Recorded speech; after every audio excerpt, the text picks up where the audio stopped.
Mig pa mga kababayan ngayon si Sara Duterte. Chinek ko yung kanyang page sa Facebook. Wala pa pong wala pang reaksyon. Walang press release, walang video. Wala pang sinasabi. Siguro nag-iipon pa po ng init ng ulo. Baka mamayang madaling araw, mga kababayan, magwala naman si Sara Duterte. After natanggalin, mga kababayan, si Baki ng ating Pangulong Bongbong Marcos as member ng National Security Council. Pati yung kanyang tatay, damay pati yung ibang mga past presidents na sabi ng mga tagapanood natin, deserve anya. Ang nagwawala ngayon yung mga vloggers niya kasama si Panelo. Smacks of dirty politics daw, mga kababayan. Kaya pag-usapan natin, pati yung mga reactions ng mga viewers natin, i-share ko rin po sa inyo. But before that, kung hindi pa po kayo nakapag-subscribe dito sa ating channel, click subscribe po. Share muna ninyo yung ating YouTube channel para lalong dumami yung ating mga tagapanood at malabanan po natin ang fake news ng mga DDS vloggers. Huwag tayong papayag, mga kababayan, mangibabaw yung mga fake news peddlers. Kaya click subscribe po kayo, mga kababayan, kung hindi pa po kayo nakapag-subscribe dito sa ating YouTube channel. Bullseye News on the go po tayo. At itong ating programa, mga kababayan, atid sa inyo nitong ating mga sponsors. Firmax Firming and Lifting Cream. Pinapay po sa mga pulses in affected area. Mainam po ito sa mga pains at paninigas ng mga kaso-kasuan. Ito sa mukha naman yung application, anti-aging, Automax po siya. Ito ay Glow Zero, mga kababayan. Whitening po siya. Made in South Korea. Ito naman po, Nengxia Red Mix Fruit Drink. Gawa po siya sa goji berry. May anti-cancer properties po siya.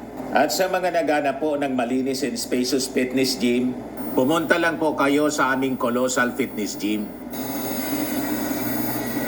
May Grab car rental din po kami.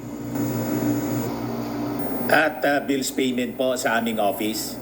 At saka sa mga mahilig po sa mga imported bags, manood po kayo sa live selling ni Madam Aileen Rosales sa kanyang Aileen Closet po. Pati mga shoes, ito yung kanya po. Ito yung kanyang page. Kita ninyo, napakagandang mga online selling po siya. Si Madam Aileen Rosales. Cellphone number niya po, 773-798-7816. So habang nanggagalaiti, yung mga DDS vloggers po sa pagkasibak ni Sara Duterte at ni Digong as member ng National Security Council, tuwang-tuwa naman yung ating mga viewers. Lalo na siguro po pag natuluyan na ma-impeach si Sara Duterte at mapalitan bilang Vice Presidente para hindi po sayang yung more than 700 million na budget ng Office of the Vice President na wala man pong contribution sa pag-unlad ng ating bansa. Di ba pa? Threat pa sa national security. Hindi lang sa national security, banta pa sa personal security sa buhay ng ating Pangulong Bongbong Marcos. Pinagbantaan yung mag-asawa po. Dinamay sa pinagbantaan pati si Martin Romualdez. Nangontrata na daw siya ng isang assassin. So with the action, mga kababayan, ng ating Pangulo na sinibak si Sara, tuwang-tuwa po yung ating mga kababayan. Ayan po mga reactions dito sa ating video. Sabi ni Noel Kadangyaw, miyembro sila ng NSC pero banta naman sa national security. Good decision, Mr. President. Approve po ng ating mga kababayan. Sabi ni Lilia Richter, si Sara Duterte dapat mawala na sa gobyerno. Magulo mga DDS dahil sa mga Duterte. Pag mawala sila, tahimik na tuloy-tuloy ang pagbabago para sa bagong Pilipinas. God bless po. Nakita po ninyo, mga kababayan. Kaya sabi natin, lalo pag napalitan na po bilang Vice Presidente na impeach si Sara, na convict ng Senado, Magbobonyi po ang buong Pilipinas. Sabi ni Laila Nitafan, napakabait ni PBBM at disente, pero binaboy ng mga Duterte ang relasyon nila. Mismo po, binaboy ng mga Duterte kasi baboy nga sila. Sabi ni Nelson Carbonel, tama po yan at unti-unti na ninyong kastiguhin ang pamilya Duterte. Sabi ni Asuncion Peredo, paano kasi dapat ang BP ang number 1 na katuwang ng Pangulo? Ay siya pa naman ang number 1 na nanggugulo. Kaya deserve na deserve mga kababayan yung pagtanggal ng ating Pangulong Bongbong kay Sara Duterte bilang National Security Council member. Sabi ni Cleo Manuel, it is long overdue. Right decision PBBM. Matagal nang humiwalay si Sara sa Marcos administration. Sabi nga ni PBBM, noong tinanong siya ng mga reporter kung bakit hindi si Sara ang OIC. Pag umalis ng bansa, sagot niya, she left the administration, which is true. Sabi naman po ni Happy Daisy, dapat lang naalisin siya. Hindi lang sa pagiging member, kundi sa pagiging BP. Sa pagiging BP na rin para maging masaya at maayos ang Pilipinas. Sabi ko po sa inyo na pag natanggal na impeach si Sara Duterte po na convict ng Senado, magbobonyi ang buong Pilipinas. Kaya pag hindi yon ginawa na i-convict ng Senado, siguradong tatablahin ng mga mamamayang Pilipino, ng mga botante, ang mga senador na kakampi kay Sara. Kaya ingat po kayo mga senador. Siguradong tatablahin kayo ng mga mamamayang Pilipino. Hindi makakatikim ng boto ng ating mga mamamayan ang sino mang senador na kakampi kay Sara. Sabi ni Nisita Istaculad, very good PBBM. Yan ang dapat sa mga sinungaling at walang pakundangang paninira ng ating presidente. Ayos yan Mr. President, good job and well done. God bless. Sabi ni Sally Nartates, tahimik lang ang presidente pero wag ka mapanganib dahil di natin alam ang gagawin niya at iniisip, sabi nga, ang mabait pag nagalit, lintik, loyalist PBBM. That is very true mga kababayan. Inabuso nila yung ating Pangulong Bongbong Marcos. Inabuso nila yung kabaitan. Ngayon po, nagpakita na po ng pangil yung ating Pangulong Bongbong Marcos. Ang tigre ng norte, sinakmal ngayon yung mag-ama. O diba? Kaya sabi ngayon mga kababayan ni Franz Castro, BP Duterte's removal from NSC marks intense political conflict. That is true mga kababayan. Inaasahan natin ang matinding intense political conflict ngayon. Kasi ngayong taon na to, didiretsohan na ng Marcos administration ang mga Duterte. Kitang-kita po ang writings on the wall. The days of Sara Duterte as Vice President mga kababayan are numbered. Mene tekel o parsin. Tinimbang ka ngunit kulang. And your days are numbered. Sabi po ni Propeta Daniel. Yan ang nasusulat sa writings on the wall mga kababayan. Sinagad kasi mga kababayan ng mga Duterte ang pasensya ng ating Pangulong Bongbong Marcos. Kaya sabi dito sa balita mga kababayan, Castro's statement followed President Ferdinand Marcos Jr.'s issuance of an executive order reorganizing the NSC, which removed the Vice President due to the position's irrelevance to the Council's responsibilities. Irrelevant mga kababayan si Sara, sabi ni Executive Secretary Lucas Bersamin. Ngayon, nag-react si dating Palace spokesman Attorney Sal Panelo. This is marks of dirty politics daw, sabi ni Panelo. Inong panahon po ni Digong, binawal din ni Digong kay dating Vice President Leni Robredo ang mag-attend sa mga cabinet meetings. Ayan po ang ebidensya. December 3, 2016. Good afternoon, Madam Vice President. Referring to Leni Robredo. Yan ang statement ni Jun Ivasco, former cabinet secretary. In a text message to former Vice President Leni Robredo, relaying former President Rodrigo Duterte's instruction for her to desist from attending all cabinet meetings. Yan o. Good afternoon, Madam Vice President. Mayor Rodi Duterte through Bongo asked me to relay to you his instruction for you to desist from attending all cabinet meetings. Mas bastos nga mga kababayan yung ginawa ni Digong kasi pinadaan lang po sa text. Wala man official memorandum, walang executive order, text. Pero yung ating Pangulong Bongbong Marcos, professional siya. Sinisiguro niya na ang kanyang mga aksyon may ebidensya, legal, through executive order. Formal yung pagsibak, hindi through text. Tapos sabi ni Sal Panelo, ito yung sabi ni Sal Panelo, the removal of BP Sara and FPRRD as members of the National Security Council is an ill-advised presidential move. It is marks of dirty politics, another brazen measure to diminish the political star power of BP Sara Duterte and FPRRD. Anong star power na sinasabi mo, Panelo? Na si Sara Duterte, isa ng bituing walang ningning.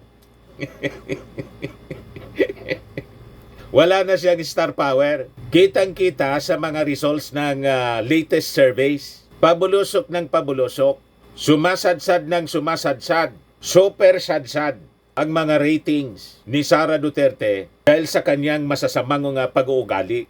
Dahil sa kanyang pagwaldas ng confidential funds and refuse to be held accountable sa kanyang pagastos at yung kanyang pagmumura at pagbabantang papatayin yung ating Pangulong Bongbong, pati si Speaker Martin. Kaya yung sinasabi mong it is marks of dirty politics, ang dirty politics po, galing po sa inyong kampo. Ang maruming politika, galing po sa inyo. Hindi lang maruming politika, maruming bibig. Punong-puno ng kasamaan ang pag-uugali ninyo. Saan ka nakakitang Vice Presidente openly pagbabantaan yung kanyang Pangulo? Wala pang ganyan mga kababayan na nakita tayo. Si Sara lang ang gumawa ng ganyan other than yung mga terrorist organizations na kalaban ng Israel. Sila lang ang nakakagawa ng open threat at pagbabanta. Ka-level na yun ni Sara Duterte. Kaya nga ang possible case na isasampa sa kanya, violation ng anti-terror law. At kasama itong kanyang pagbabanta sa articles of impeachment na isinampa sa kanya. Kaya nga, tingnan ninyo ang reactions ng mga tao other than yung mga supporters ninyo na kukunti man lang. Tuwang-tuwa sila nang sibakin yung mag-ama as NSC member. Ito yung mga ebidensya. PBBM lang ang sakalam. Dapat lang sibakin, banta sila sa seguridad ng ating bansa. Sabi ni Janine Madrones, excellent move, Mr. President. God bless PBBM and his family. Go, go, go, go, go, bagong Pilipinas. Sabi ni Raisa Sarip, yan ang weak leader, napakatalino. PBBM sa kalam. Yan sinasabi ninyong weak leader. Ano ngayon ang inabot ninyo? O, di ba? Sabi ni Ernida Samartino, congratulations sir PBBM. Naalis na ang mga balagid sa ating bansa, mga anay na sumisira sa lipunan ng bansang Pilipinas. Mahal na mahal ka namin, Sir PBBM. God bless ho sa inyo. Sabi ni Nolito Huerta, nice move PBBM, dapat lang alisin na yan sa National Security Council. Mahirap silang pagkatiwalaan. Sabi ni John Soriano, great decisions by the President Bongbong Marcos. Alisin ang mga pro-inchik sapagkat seguridad ng bansa ang pinag-uusapan. 100% agree. Sabi ni Elena Solano, dapat lang pati pagka-BP alisin na rin. Well done PBBM. Sabi ni Maricor Antonio, deserve. Good decision po, President BBM. Dapat lang talaga at hindi na safe na isama pa sa NSC ang kampo ng mga kadiliman. Mabuhay ang bagong Pilipinas. Sabi ni Rosdar, buti nga sa kanilang mag-ama, sila lang naman ang nagpapagulo ng bansa. Sabi ni Erlinda Abalos, tamang desisyon yang tanggalin ang NSC. Ang ibig niyang sabihin, tanggalin sa NSC si Sara. At wala nang karapatang bigyan ng VIP treatment kasi outcast na sila dito sa bansa. Kaya pipili tayo ng karapat-dapat na mamumuno sa ating bansa, Loyalist Marcos forever. Sabi ni Tarame, tama yan Mr. President. Feeling ng Duterte, untouchable sila. Sila ang masunod. Sabi ni Cirilo Lauria, napakatalino ang ating Pangulong Bongbong Marcos. The best talaga, sana noon pa sila tinanggal dahil sila mismo ang nagbabanta sa ating Pangulong BBM. Sabi ni Clarenzo Rizal, tanggalin rin ng Kongreso si Sara na bise kasi ang asta niya ay parang certified na incapacitated to hold her office.